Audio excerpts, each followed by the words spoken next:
அட வீட்ல இல்லையா? வீட்ல இல்லாதனால தான் நான் கேக்குறேன். அதுக்குள்ளேயேவா போலீஸ்காரங்க வந்து பிடிச்சிட்டு போயிட்டாங்க? போலீஸா? என்ன உளறீங்க? என்ன உளறேன் மரியாதை இல்லாம பேசிட்டு இருக்க? போப்ப. உன் பொண்டாட்டிய எந்த போலீஸ் ஸ்டேஷன்ல உட்காத்தி வச்சிருக்காங்களோ? நீங்க சொன்னது எதுவுமே எனக்கு புரியல. கொஞ்சம் புரியுற மாதிரி சொல்லுங்க. அந்த கர்மத்தை நான் எப்படி விவரமா சொல்றது? கொஞ்ச நேரத்துக்கு முன்னாடி நீ வந்திருந்தேன்னா வெலாவரியா நீயே பாத்துருக்கலாம். இங்க ஒரு நாடகமே இல்ல நடந்தது. அந்த லட்சுமி புருஷன் கூத்தடிக்க அதுங்க பிள்ளைங்க எல்லாம் சத்தம் போட இது குடித்தனம் பண்ற வீடு மாதிரியா இருந்தது. சந்தக்கடை மாதிரி இருந்துச்சு. கொஞ்சம் புரியுற மாதிரி சொல்றீங்களா? அந்த கர்மத்தை தானே நானும் சொல்லிட்டு இருக்கிறேன். லட்சுமி புருஷன் பொன்ராசு குடிச்சிட்டு வந்து கலாட்டா பண்ணா. பொண்டாட்டி அவனை விட்டா பாரு ஒரு அரை. சரோவா? ஆமா, ஆங்காரம் வந்தவ மாதிரி அவனை அடிச்சு புடிச்சு கீழே தள்ளி கீழே விழுந்து மண்டை உடைச்சு ரத்தம் வந்து அவன் கோவமா போலீஸ்ல சொல்றேன்னு போயிருக்கிறான். என்னென்ன கூத்து நடக்க போதோ தெரியல. போ. சரோ எங்க இப்ப? எனக்கு என்ன தெரியும்? போ, போய் தேடு போ. சரோ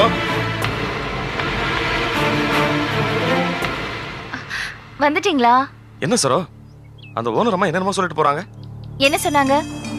அந்த பொன்ராசு மேல போலீஸ் கம்ப்ளைண்ட் கொடுக்க போயிருக்கானாமே. நான் மட்டும் அந்த ஆளை தடுக்கலைனா இந்நேரம் ஒரு பெரிய விபரீதமே நடந்திருக்கும். என்ன நடந்தா உனக்கு என்ன? நீ எதுக்கு மத்தவங்க விஷயத்துல தலையிடுற?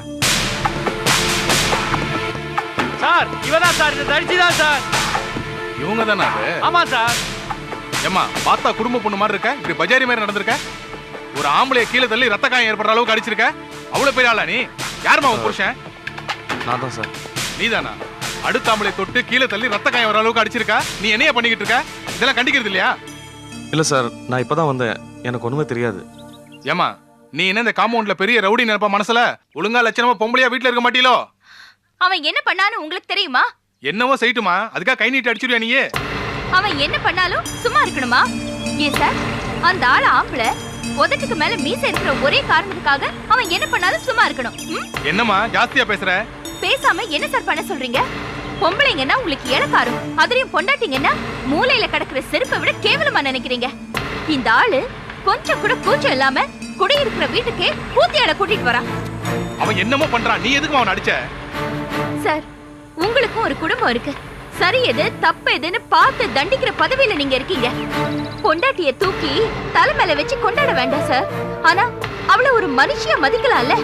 இந்த பிரச்சனைக்கும் எனக்கும் எந்த சம்பந்தமும் இல்லைன்னு நான் ஒதுங்கி நின்னாலும், அவ ஆம்பளைன்னு நினைச்சு இதுல தலையிடாம நான் ஒதுங்கி நின்னாலும் இந்நேரம் என்ன நடந்திருக்கும் தெரியுமா? இவனோட பொண்டாட்டிய இதே இடத்துல வச்சு உயிரோட கொளுத்திருப்பான் சார். இங்க இருக்கிற எல்லாரையும் வேணா நீங்க கேட்டு பாருங்க. போன பொண்ணுங்களை வச்சுக்கிட்டு பாவம் மெஸ் நடத்தி பொழைக்கிறாங்க அந்த அம்மா. வாயில்லாத அப்ராணி.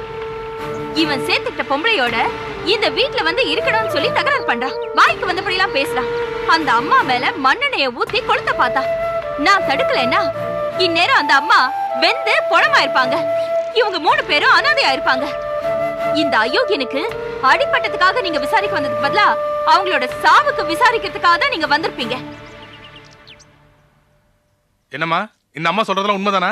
சார், நீங்க இந்த அளவுக்கு பேசிட்டு இருக்கிறதே வேஸ்ட். முதல்ல இந்த ஆள் அடிச்சு உள்ள தள்ளுங்க. சரோக்கா சொல்றதெல்லாம் உண்மைதான் சார். அவங்க மேல எந்த தப்பும் இல்ல. நீங்க 2 பேரும் யாருமா? சொல்றதுக்கே வெக்கமா இருக்கு. இந்த ஆளோட பொண்ணுங்க தான் சார் நாங்க. இங்க இந்த அளவுக்கு பிரச்சனை பண்ணிட்டு இத்தினூட்ட காயத்துக்காக வெக்க இல்லாம உங்ககிட்ட வந்து கம்ப்ளைண்ட் பண்ணிருக்கான். ஏய், என்னமோ அப்பாவி மாதிரி வந்து ஸ்டேஷன்ல கம்ப்ளைண்ட் கொடுத்த, இங்க வந்து பார்த்தா ஆளாளுக்கு ஒண்ணு சொல்றாங்க. சார், அது நான் பெத்த பொண்ணுங்களா சார்? அதுங்க நீ முதல்ல பெத்த அப்பா மாதிரி நடந்துக்கோ. சார், நான் என் பொண்ணுங்களை ஒழுங்கா தான் சார் வளர்த்திருக்கேன். இந்த பொம்பளை தான் சார் இவங்களை கெடுத்து வச்சிருக்கா. ஏய், பொம்பளை கம்பளன்னு பேசினா அடிச்சு பல்லுகள்ல பேத்துருவோம் பாத்துக்க.